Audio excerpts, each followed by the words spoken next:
Assalamualaikum warahmatullahi wabarakatuh. Semangat pagi. Apa kabar teman-teman?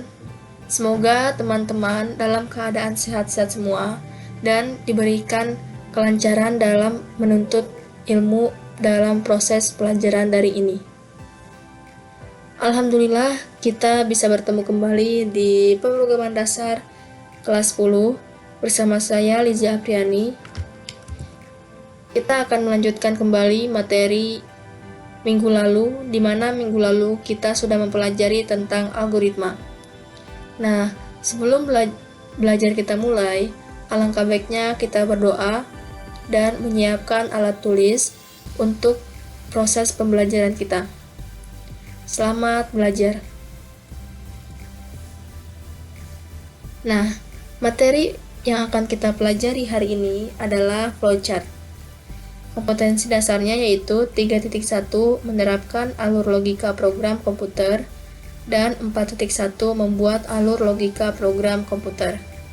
Nah, materi yang minggu lalu dan materi hari ini itu sama ya, sama-sama KD-nya 3.1 dan 4.1. KD ini yaitu kompetensi dasar di mana untuk mempelajari materi. Jadi di KD 3.1 ini ada dua materi. Yang pertama algoritma dan flowchart. Nah, jadi minggu depan kita sudah lanjut ke KD 3.2. Oke. Apa sih flowchart itu? Nah, tentunya teman-teman sudah pernah belajar ya tentang flowchart ini. Jelas dong, ya. Dengan melihat kalimatnya saja, kita pasti sudah bisa menggambarkan. Karena kalau kita lihat, flow itu artinya aliran. Chart artinya diagram. Jadi, flowchart yaitu diagram alir. Nah, flowchart atau diagram alir adalah bagan yang menunjukkan aliran dan proses di dalam suatu program secara logika. Nah, kalau misalnya di pertemuan algoritma, kita menjelaskan proses itu melalui kalimat. Pada flowchart ini, kita menjelaskan proses-prosesnya itu menggunakan diagram. Ya, menggunakan bentuk. Jadi, nanti nggak cuma kata-kata aja, tapi di dalam diagram itu terdapat algoritma yang telah kita buat. Oke? Simbol-simbol flowchart. Nah, pada pertemuan ini kita akan membahas tentang simbol flowchart. Oke? Yang pertama yaitu ada terminator. Lambangnya seperti itu. Jadi, terminator ini digunakan untuk mengawali atau mengakhiri flowchart. Apapun bentuk flowchartnya, selalu diawali dengan lambang terminator itu. Kemudian, preparation. Gambarnya segi 6, yaitu inisialisasi variabel. Dimana kalau misalnya kita memiliki variabel, kita masukkan pada diagram tersebut. Nah, untuk penjelasan variabel kita akan bahas di pertemuan selanjutnya. Kalau misalnya variabel itu adalah suatu data. Jadi, kalau misalnya kita ingin menggunakan preparation ini, kita masukkan variabel atau data apa yang kita miliki pada flowchart atau program yang kita buat. Kemudian, input-output, lambangnya jajar genjang. Nah, fungsi dari input-output ini yaitu menginput dan menghasilkan output dari yang kita berikan ya secara manual. Kemudian lambang berikutnya yaitu proses. Lambangnya persegi 4. Nah, apapun penjelasan yang bentuknya proses yang dilaksanakan oleh komputer, kita masukkan ke dalam diagram persegi 4 ini. Ya, kita masukkan ke dalam diagram proses. Kemudian ada decision, yaitu pengambilan keputusan. lambangnya belah ketupat.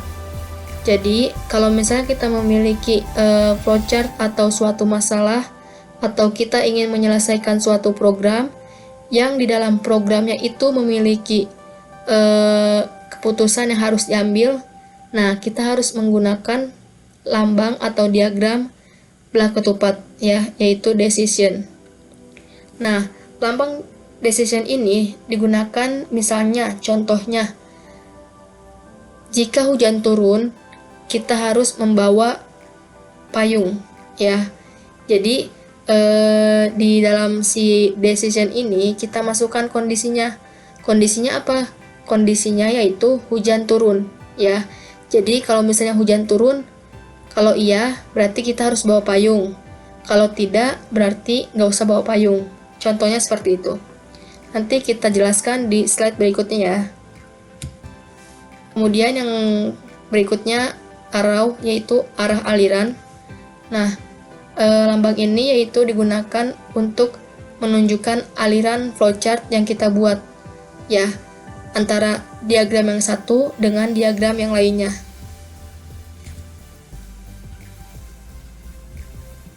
Kemudian konektor simbol. Konektor simbol yang pertama yaitu ada on page, ya, lambangnya lingkaran, yaitu penyambungan proses dari halaman yang sama. Artinya, ketika kita ingin membuat flowchart, ya, flowchartnya dalam 2 halaman, kita menghubungkan flowchart yang 1 halaman dengan halaman berikutnya dengan lambang lingkaran seperti ini, ya. Jadi misalnya di halaman terakhir atau di baris terakhir, kalau misalnya kita ingin membuat 2 halaman, berarti di baris terakhirnya kita gunakan lambang lingkaran untuk menghubungkan flowchart halaman 1 dengan flowchart halaman 2. Oke. Kemudian ada konektor simbol, yaitu off page, ya. Nah, kalau yang ini penyambungan proses dari halaman yang berbeda. Lambangnya seperti ini. Tadi kalau misalnya yang on page yaitu halaman yang sama. Jadi kalau misalnya pengen bikin 2 flowchart dalam halaman yang sama, kita menggunakan lingkaran. Nah, kalau misalnya kita ingin menghubungkan flowchart dengan halaman yang berbeda, kita menggunakan off page. Oke. Sebenarnya ada banyak diagram flowchart.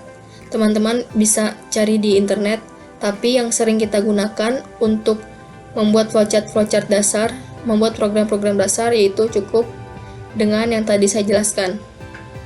Nah, sekarang kita masuk ke contoh flowchart. Disediakan persegi panjang seperti gambar berikut, di mana panjangnya 12 dan lebarnya 10. Nah, gimana cara membuat flowchartnya? Ketika kita memiliki kasus persegi panjang yang panjangnya 12 dan lebarnya 10, maka perhatikan slide berikut ini. Ya, kita yang pertama yaitu start, seperti yang tadi kita bahas. Kemudian panjang sama dengan 12, lebar sama dengan 10. Nah, panjang sama dengan 12 ini merupakan variabel, ya, di mana variabel ini harus kita masukkan ketika kita ingin membuat program nanti. Kalau misalnya kita tidak masukkan variabel ini, berarti kita sama aja bohong, nggak akan bisa menyelesaikan program tersebut atau masalah tersebut. Kemudian prosesnya apa? Nah, prosesnya yang dilakukan oleh komputer yaitu luas sama dengan panjang kali lebar. Kok kenapa panjang kali lebar? Karena kita disuruh menyelesaikan luas persegi panjang, di mana luas persegi panjang adalah panjang kali lebar. Nah, jadi kita gunakan lambang seperti ini, lambang proses. Kenapa menggunakan lambang proses? Karena luas sama dengan panjang kali lebar ini akan diselesaikan atau akan dikerjakan oleh komputer. Nah, kemudian write luas, artinya outputnya akan menampilkan luas, ya, dimana luas yang tadi yaitu luas sama dengan panjang kali lebar. Maaf. Kemudian N ya. Nah, selanjutnya, di sini kita menggunakan diagram alir ya atau arrow. Nah, alirannya itu seperti ini. Oke. Nanti ini ganti ya. Ini N. Oke. Jadi star dan N.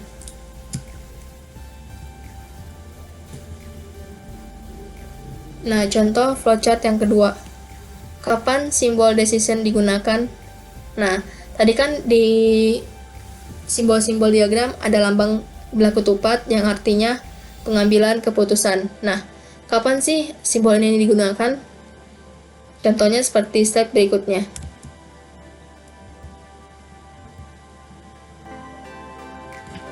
Nah, di sini sudah ada petunjuk atau contoh menggunakan flowchart decision. Ya, yang pertama, nah ini tuh contoh lampu merah. Ya, dimana ketika kita di lampu lalu lintas ada warna merah, kuning, hijau. Kalau merah artinya berhenti, kalau kuning hati-hati, kalau hijau boleh jalan. Nah, kita bisa menggunakan masalah tersebut dan kita masukkan ke dalam pembuatan flowchart. Contohnya seperti berikut ya. Misalnya read warna lampu. Nah, di mana tadi lambang jajar genjang ini artinya input output ya. Jadi kita membaca warna lampu. Kemudian dilanjutkan dengan belah ketupat. Maaf ya, dilanjutkan dengan belah ketupat, di mana belah ketupat ini artinya pengambilan keputusan ya. Jadi warna lampu sama dengan merah. Misalnya, jadi kalau misalnya kondisi warna lampu sama dengan merah, jawabannya iya, maka akan menampilkan proses keterangan berhenti. Ya. Kemudian di sini berikutnya, kalau misalnya tidak, jadi kalau misalnya warna lampunya bukan merah, berarti lanjut ke proses berikutnya. Proses berikutnya apa? Proses berikutnya yaitu warna lampu kuning. Kalau iya, prosesnya yang dilanjutkan adalah hati-hati. Nah, kalau misalnya tidak, proses yang dilanjutkan adalah jalan. Oke? Jadi, pengambilan keputusan antara iya atau tidak. Kalau iya, yang terjadi apa? Kalau tidak, yang terjadi apa? Oke? Nah, di sini sudah ditunjukkan alirannya.